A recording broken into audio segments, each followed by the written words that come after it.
గెల్లు శ్రీనివాస్ యాదవ్ గారు. గెల్లు శ్రీనివాస్ అయితే almost jail పోయాడు ఈ విషయంలో.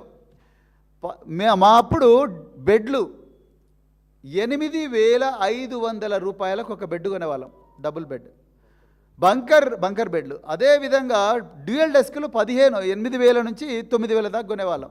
ఇవాళ వీళ్ళు 33,000 రూపాయలు ఒక బెంచ్ అండ్ బంకర్ బెడ్ 33,000 రూపాయలు ఒక్కొక్కటి కేజీబీ. వీళ్ళు పోరాటం చేసిండ్రు. 33,000 రూపాయలు. ఎవరంటే దీనికి జయవీర్ రెడ్డి ఉన్నాడు.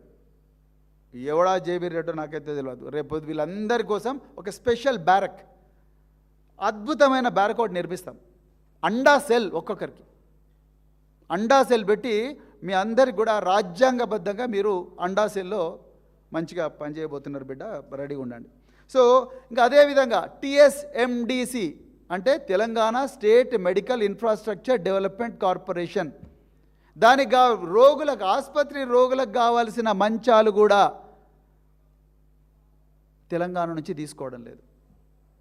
తెలంగాణలో అంటే ఎందుకంత కోపం రేవంత్ రెడ్డి గారు మీకు?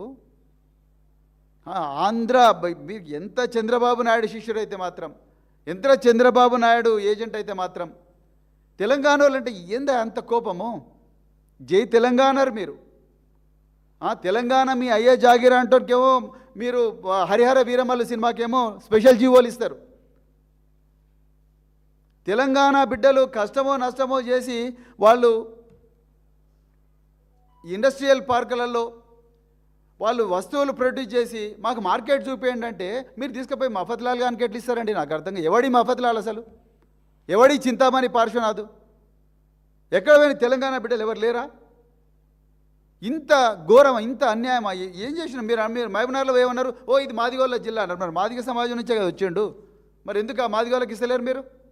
ఆ లిడ్ క్యాప్లో ఏమంటారు రమేష్ జైన్కి ఏం పని?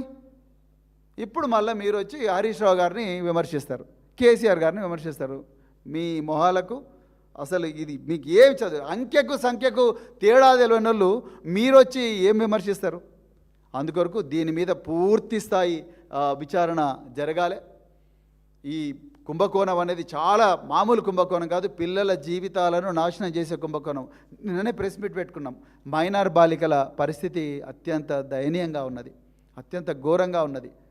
వాళ్ళు బిక్కు అనుకుంటూ బతుకుతూ ఉన్నారు. ఇలా వాళ్ళ మీద అఘాయిత్యం చేసిన దుర్మార్గులకు శిక్ష పడుతుందో పడదో అన్న భయాందోళనలో ఉన్న తెలంగాణ ప్రజానీకానికి మరొకసారి అశనిపాతంలాగా ఇలా మళ్ళొక న్యూసు. గురుకులాల్లో టెండరు, ఒకరు కాదు ఇద్దరు కాదు, 30 లక్షల మంది విద్యార్థులు చదువుతున్నారు. 30 లక్షల మంది విద్యార్థుల జీవితాలతో ఆడుకునే పని మీరు చేయకండి రేవంత్ రెడ్డి గారు. చరిత్రహీనుడిగా మిగిలిపోతారు మీరు. హిట్లర్ కాదు, హిట్లర్ కన్నా ఘోరమైన చరిత్రహీనుడిగా మిగిలిపోతారు అనేది మీరు దయచేసి గుర్తుపెట్టుకోవాలని చెప్తూ దీని మీద